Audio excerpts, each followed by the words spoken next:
Good evening, class. Welcome to virtual class number 3 for Tech Ed. Like I said before, this class is going to be focused mainly on uh, giving you guys some resources online for how to actually design different things. We went over presentation software the last class and seeing the designs and themes that some of them have already baked in. Google Slides has a little library. PowerPoint has a little library. They even have that little sidebar for extra, um, out of the box ideas they have for design templates and everything. But say none of them are really catching your attention the way that you want or really fit the theme of what you want to go for. How are you going to get around that? Because you want to make a presentation that is, if you want to be as creative as you want and make it work for you, um, how are you going to do that? Well, there's a lot of online resources. Again, I try to keep as many of these resources and things free so that they're easy to use. Sometimes they only need an email, but since all of you guys have one, I think this should be a pretty okay way to go around doing this. So I'm gonna go ahead and minimize myself again here, and we're gonna go over to a lot of these different things. The first thing I want to do is actually include just a word on some of the more interactive things that you can put into a slideshow or a presentation. The one that I used on the first day that we had Tech Ed, if you remember, the one that you had to use your phones and kind of just throw everything together in, was it's called Poll Everywhere. It's a program that allows you to do live interactive question and answer work. If you go into this one, no activity recorded. This is if I'm not mistaken, this is the one we all did. Dismiss, skip for now. It does the same exact thing that it tells you guys that to do and everything. Let's see here. Okay, that took me the actual presentation. Activities. Here we go. This one. Yeah, this is the one where I was asking you guys, what is the church ministry type of thing? What are you supposed to be doing? Give me some ideas, different ways to use technology in ministry. And as you guys were putting in these answers, when you finally scanned this QR code and everything, or put in this URL, you were able to see and actually see your responses come up. You were able to see everything come up. And the way this particular configuration works, it's the number of times that your answer comes up in different people's responses or in your own responses, if you wanted to repeat whatever it is that you were saying, then the bigger the word it gets. So we see all these different things: music, church, missions, teaching, missionary work, and everything. That was all taken in real time, and it was presented to you, and it was shifting around, growing and moving as we were using it. That's one way to be interactive with the group of people you have, so that you feel like, oh, we get to participate, we get to do this thing, and we get to make it a little more interesting. Sometimes people will do text wall, and it's just a bunch of different things here that show up. Word cloud is the one we did. Spotlighting is, people putting in different things and they just kind of scroll through. You can change the themes. This is the classic theme. It's a lot more light. This is the brighter theme. This is the modern theme. Yeah, I like the darker themes when it comes to certain aspects if I know that I have enough light to work with. Stuff like that. This is something to keep people visually focused and visually participate and actually actively participating in what you do. And even here, it gives you instructions. I like this one when I found it because it gave me instructions on exactly how to do what I wanted to do, and then to be able to go from there and continue to move forward. In terms of what I have, other options I have available here, I can do live polling questions where the answers will show up and actually show me how many answers per each side. If I wanted to get an answer for a question quick in the middle of a presentation, that's possible. Take different ideas for people who want to participate in giving some responses. All that stuff is doable here. And again, a poll everywhere, free, and you can even add an extension to put it directly into your Google Slides if you so choose. Another one that I found is almost the exact same thing. This one's called Mentimeter. Um, Again, free account as far as I know. Enter access codes, join Mentimeter presentation. You put in a code, and then people are able to participate. You see all these different options of things going on. You just scroll. See, this is item number 2, item number 1, shifts in real time, question and answer. What are we going to do on our next trip? Everyone can answer and then, participate, and it shows up and it's adaptive to the inputs that people are putting. Same exact thing, word cloud and everything like that. Different metering. So both of those things are aspects of how you can make your presentation a lot more captivating for people.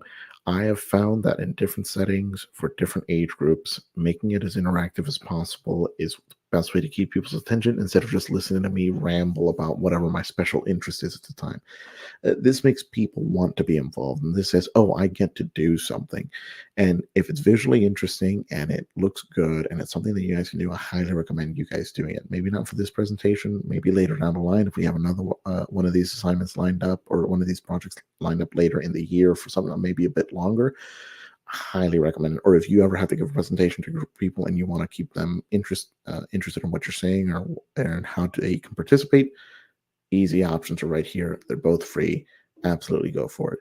Now, in terms of designing slides for your presentations, there's a couple different options. Canva is one of the most popular design tools that exists. Free accounts are very, very useful. You see a lot of different things that you can do here. I have personally never gone and just straight up designed a complete slide or a slide template or complete show on Canva, but I know that it's able to do that. I use other resources for things like that. They have a lot of templates, a lot of different things that you can do based on what you want. They don't just do presentations templates. They have whiteboards, they have postings, they have flyers, they have presentation, they have video backgrounds, documentation, all these different things I think are very, very useful, and they have a very good and clean look to them. Even the free stuff. See, here we have presentations that you want to do. Here we have adaptive presentations or video presentations. You get social media posts. A lot of the things, ever wonder how people make things look all, professional and everything. They have it designed, and this is one of the ways that you can do it for free really easily. Flyers, baseball night.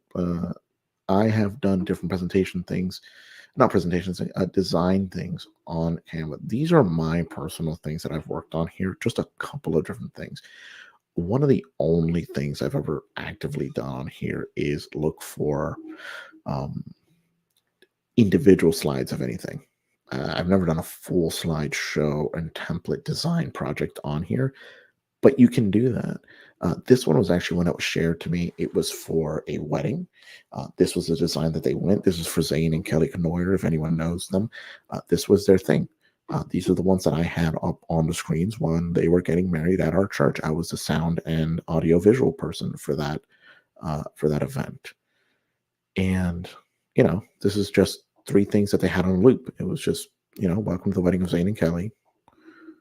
To our photographers, will capture all the love. No phones or cameras during the ceremony. Thank you.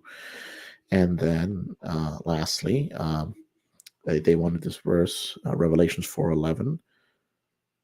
So, this was a song that the Knoyers, Brother Knoyers family used to sing, Pastor Knoyer, before he passed away. So this was a very special moment for them. They wanted this to be part of the ceremony, and they wanted everyone to be able to read it, to be able to be part of it, but still look very formal, part of the theming and everything. This is, like I said, this is a situation where this is the only slide the only words that were needed. They put everything in one slide. You don't need to transition them. And since everyone had enough time to read, you can use the fonts that you want when it's always going to be there. Again, I did not design this specific one. I was just charged with presenting them, but I really like the way they designed it. And these are the types of things that you can do on Prezi, or I'm sorry, on Canva. My apologies. Here, like I said, remember when I said about the cursive things during presentations? I usually do not recommend it, but in a situation like a wedding or a formal event like that, where this is going to be up there for maybe a minute and a half at a time before it cycles through to its next slide or the previous slide or anything. All of this stuff is just going to be, You can design it how you want when you don't have that time constraint, when you don't have that, oh, I need to go to the next slide quick and things like that. On this one, I put a transition to fade when I put it up on the actual system. But again, those were really cool. I enjoyed them. One of the things that I've designed for a slide itself is just this project here. It was literally only for one slide in that giant ladies conference, slideshow, because I needed the slide, and I said, I don't know how to do this. I need to figure something out. Don't forget your essentials. Very stylized text, but it was there the whole time for like maybe 6 or 7 minutes at a time. It worked. It did what it needed to do. Other things that I designed for the ladies conference. This is these are actually tags that I designed. I had to design these in a way where they were going to be printed, cut out, and used and tied with string to different things that were being given away for the ladies conference. This was an option to print them. They decided to go to a different print shop and get them done on a certain piece of paper. But as you can see, there's a certain color aspect to it. There's hold on, let me see here if there's a way to rotate it the way that I want, because I don't remember if I work sideways on these things or not. Probably. And then just turned my screen or reoriented my screen for a couple minutes to try to make sure everything was ready. But see, I had to make sure all the fonts were good, that it was readable. This is an interesting one because when you do something with this much detail and everything, you have to remember that you're printing something here, and you're printing it in since it's going to get printed in a physical paper, it might not show up the way it does digitally. So it's very iffy sometimes to do it like this, but it's a good design. They liked it. Miss Christina liked it, and it went well. But again, just a whole breadth of different things that you can design on Prezi. This was one slide that I made for another aspect or just one other event. I think it was the skit. Yeah, this was the skit, The Prodigal Princess. During that time, Prezi will always give you extra ideas. That's the one thing. It's completely online based, and they always give you extra ideas based on what they think you're doing. But you can also change it here. You can change the text. You can change the text font. You can look for different things, different effects here that you think would work for you, and then add them in or take them out. You can upload different things. You can draw on the thing if you really want to. You can upload different projects that you have and compare and contrast and different things like that. You can, you can even look for different, completely different things going on here, different ways that you can help. You want a logo mark, you want something different here. All that stuff is there. You can add elements to this thing. Here is something that you can add to the corner, or something you can add to the side, something you can add here and there that'll just like give it a little touch of something different to look at.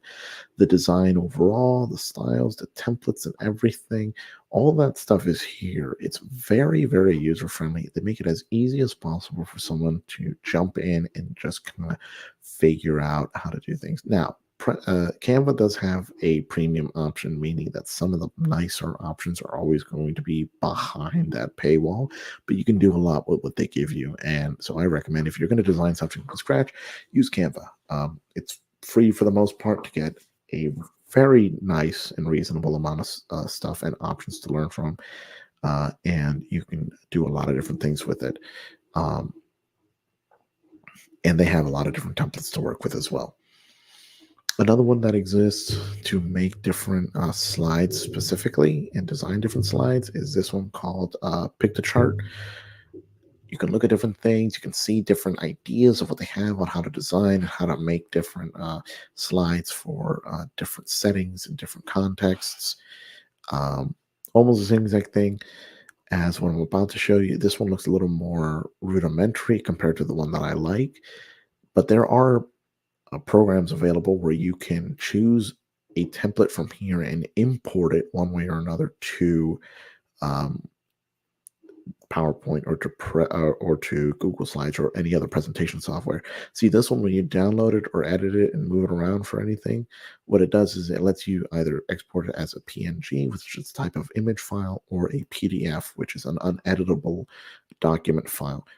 With both of those, what you can do is edit it, download what you want to have, and then you just, when you upload it to, or when you open up a new presentation, you would just upload these as like images, stretch them out and cut and crop them so that they fit into the slide. Not always the most ideal thing to do, because then once you edit it and download it, you cannot edit it again. So you got to be really precise on how you use this one. The other one, though, that I really like to use, and I've used many times over the last 2.5 to 3 years, is this one. It's called Slides Carnival. Highly recommend it. They're completely free. You don't even need an account. You can just go in and they give you all these different templates and all these different styles, colors. They even have a learning option. But you can say, all right, I want something, let's say, okay, whatever, let's say something aesthetic. And they have this entire category of stuff that is aesthetic, and you can click on it and see, okay, presentations, free aesthetic presentation templates. And here's the thing that's really interesting. A lot of them, if not the majority or all of them, can be edited in Canva. So you can import them into Canva, download them, and use them as slides. Some of them have the option where you can download them or make a copy of them directly into your own Google file. So you download Google Slides template for free, download and PowerPoint as well. Download PowerPoint template for free. So depending on what you want to use, saying, I like this one.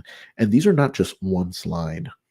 These are entire slideshows with names and options and everything. This one looks like, if I can pull this up here, let me get myself out of here for just a second and just go full screen with the slideshow. Here we have an entire theme that you can work with. And these are the options you get. You get every single slide. If you can import this to your Google Slides or your PowerPoint or wherever else you have it, or you want to edit it in Canva and then download all of them and then put them into a slideshow. These are all the things that they give you for free. They give you title cards, they give you fonts, they give you colors and templates and everything. They give you different outlines, they give you different structures and layouts that you can use. All of this stuff comes with whatever you download.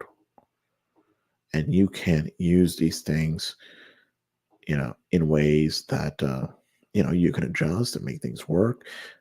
This one looks like it's a celebration of life, like an end of life type of thing.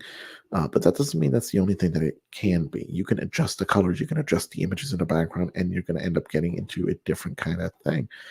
They even give you little pictograms. Look, see, they even give you the names of the fonts and how they work. The colors are downloaded and baked into whatever system that you're working with.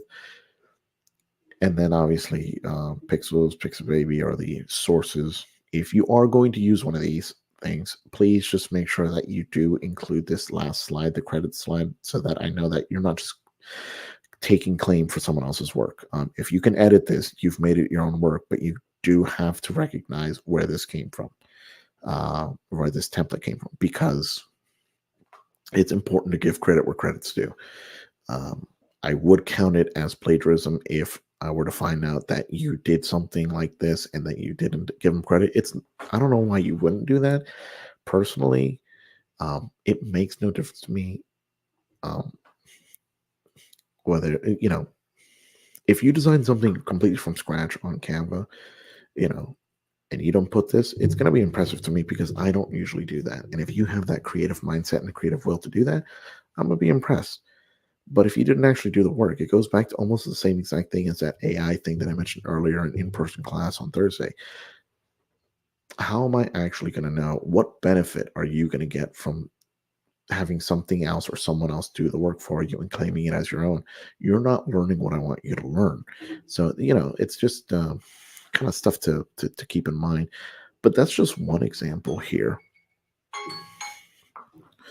of different things, and you can like learn how to come. It even tells you, gives us instructions on how to actually export these things. It gives you other options. It gives you other ideas. For me, one of the ones that I've been using a lot, or top themes, are let me see, simple aesthetic background. Where is the one that I was using? Education, science, math, history, language, marketing. Top themes, medical, infographic, technology ones. Um,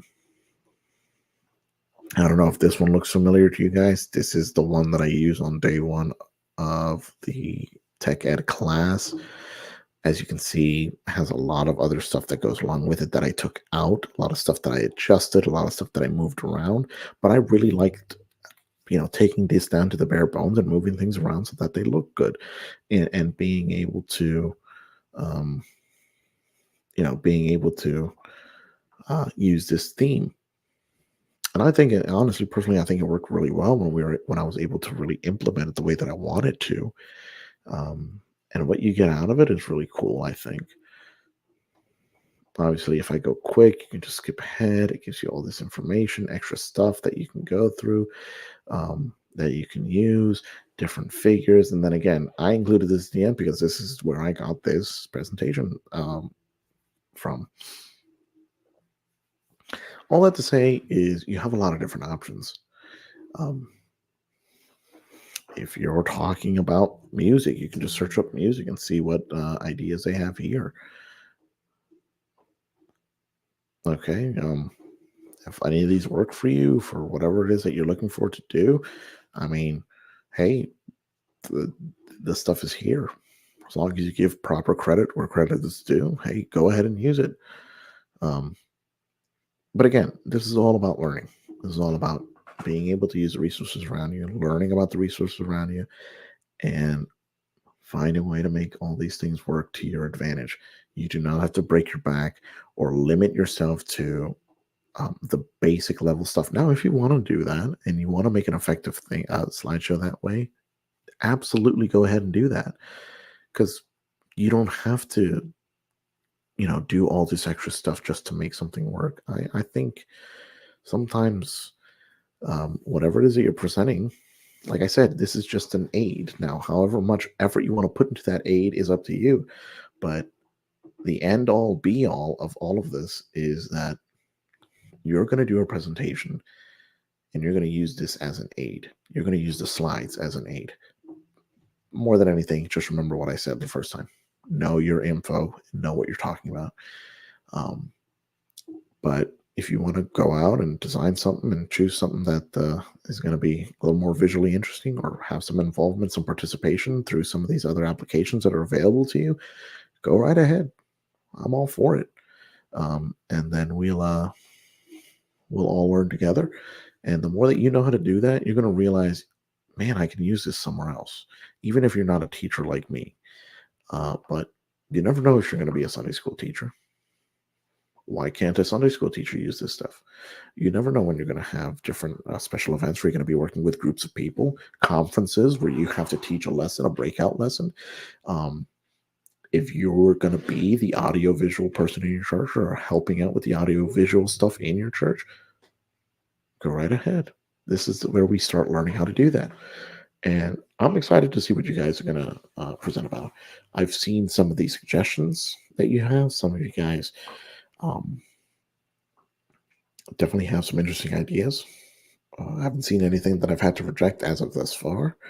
But hey, I'm excited to see what you guys can do. Your creativity, you are the limit of your own creativity. So whatever it is you choose to do, go right ahead. If you want to keep it simple, keep it simple. If you want to make it interesting, make it interesting. Want to do your own design, make your own design. But just remember, it's the aid. It's not the main focus. It isn't the star of the presentation. You are, and the subject that you're talking about is supposed to be the main thing that I'm supposed to get out of it. Not, oh, that was a really pretty slide, but I don't really know what he was talking about. Keep that in mind. But beyond that, I think we're good, at least in terms of resources that you guys have available to you on online based resources for the most part. And like I said, free resources. So as we're thinking about how we're going to do this presentation for you guys, keep these options in mind. And if you have any questions, you can always ask me. Send me an email, ask me if you see me during school, and we'll work together on this. So, as for now, I think that's everything that I have to say for this class. And your assignment will be posted shortly for this one. And I think I'm going to have you guys try to design just one thing in Canva just for the sake of getting you guys used to how to use it and playing around with it. I'm not going to require anything out of it. I'm just going to ask you to design something for me in Canva, and you're going to email it to me when you're done. So the directions for that will be on the Google Classroom. But other than that,